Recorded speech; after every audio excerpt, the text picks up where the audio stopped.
And all we could talk about was him, the kiss, kissing his son on the mouth. Like that was it. That was the highlight of the show. Now it's a different Brady.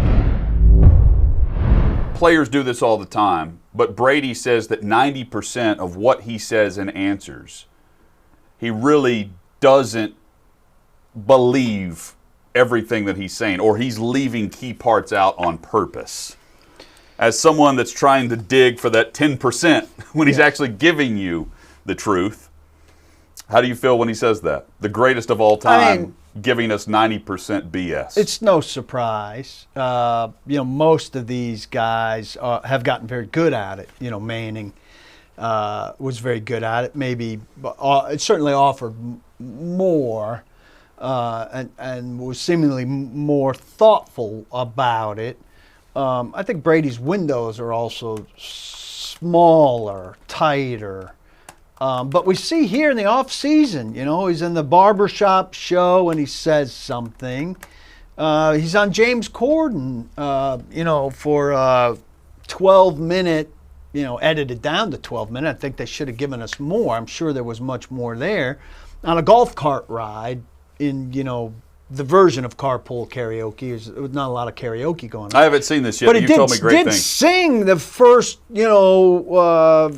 2 minutes of the opening number of Hamilton with Corden, which is, an unprecedented Tom Brady moment that's fun and out of character and amazing. And he's talking about, doesn't everybody love Hamilton? We sing it in my house all the time. Which makes him relatable on a whole different level, and he's playing around with Corden, sizing him up. No, you're a center, and having him snap to him when Corden's trying to throw or do whatever. Oh, okay. Then Corden brings out, when Brady's about to hit a putt, brings out a windmill. And of course, Brady, nails a putt through the windmill. But it's managed. But it's managed more. And that's what we want. That's all anybody wants, is to see more Brady, because he seems like a too good to be true guy. I think virtually everybody, sure, we all hate the Patriots and the Patriots' success, and now, by extension, probably Tampa Bay, because of his outrageous success over time. If he's not on your team, you're obligated to a degree to dislike him. Like you might respect the hell out of him, right? But because when he beats your team, you dislike him. But when you're talking about all-time greats, you just want to see more. Like, how valuable are these clips when you get Brady or Manning or any of these guys, Rodgers, out unscripted or seemingly out of their comfort zones? See, I think the greatest sports figures go in cycles of love and hate. This happened with me as a kid in the 90s with Michael Jordan. Like, grew up huge fan of the Bulls. Then I couldn't stand the Bulls because they won all the time. And then I loved Jordan again towards the end of his career, because you realize you were watching the greatest. And you're in real time. In real time. That's Brady. Everyone loved Brady at first in the early 2000s. Underdog story. Then they won all the time, right? I got sick of it. You get sick of it. Now he leaves and goes to Tampa, and at 42, goes and wins a Super Bowl with the Tampa Bay Buccaneers. He's now 43.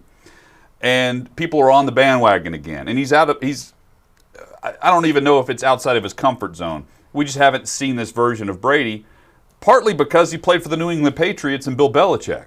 And we see this a lot. But Logan Ryan's a good example. Logan Ryan didn't do a radio show when he played for the New England Patriots. He did whenever he played for the Tennessee Titans. There's just a different version of the player. That's their version. That's who they are. But we don't see them if they're playing in New England, even if you were the greatest. Yeah. You see what I'm saying? Yeah, you let your hair down in a different way. And he's also on this Bucs media were tour. A likable team because they'd been bad. They've historically been bad. Sure. They had that one great team, with Sapp and Brooks and Dungy that were very likable and finished with Gruden. But historically a bad team. The year before Brady arrived, not a good team. And he comes in, and you think, wow, you know, everybody always talks about how long it takes, and you have to install and all of this stuff. They had the COVID shortened off season, and they built it up during the year, and they won it. There's no way not to be impressed by what you saw there. And then you see him wobbling off the boat, drunk. You know, there's a lot. I think it's very much the cycle that you talked about. You like him at the beginning, you tire of him in the middle, and now, you know, maybe it's not as close to the end as we think, or maybe it is, but it's an admirable thing. But think about it. So he did this in New England, though. He let you into part of his life with that Facebook watch show. Yes. And all we could talk about was him, you know, The kiss. kissing his son on the mouth. Like that was it. That was the highlight of the show. Now it's a different Brady. It's him in Tampa. He's living at Jeter's house. You know, he's wobbling off the boat. He's promoting. What he's doing right now is promoting the match, which is on July the 6th, with him and Mickelson taking on DeChambeau and Aaron Rodgers. I mean, it's like this media tour promoting the match, which is brilliant. They've gotten them to do a lot. Yeah. Yes. And I'm glad. Like I can't wait to see what Brady is like post-career. But at the same time, I'm enjoying him more now, because I realize we're at the end of his career. Maybe he plays a couple more seasons. We hit on that at the end of last week. Sounds like he's going to play till he's 45, 43 now.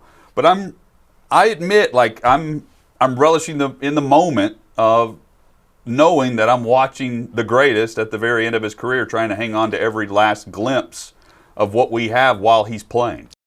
Thanks for watching. Be sure to subscribe and hit the bell so you're notified every time Outkick 360 goes live. We are live weekdays, 11 a.m. Central, noon Eastern, right here across the Outkick network.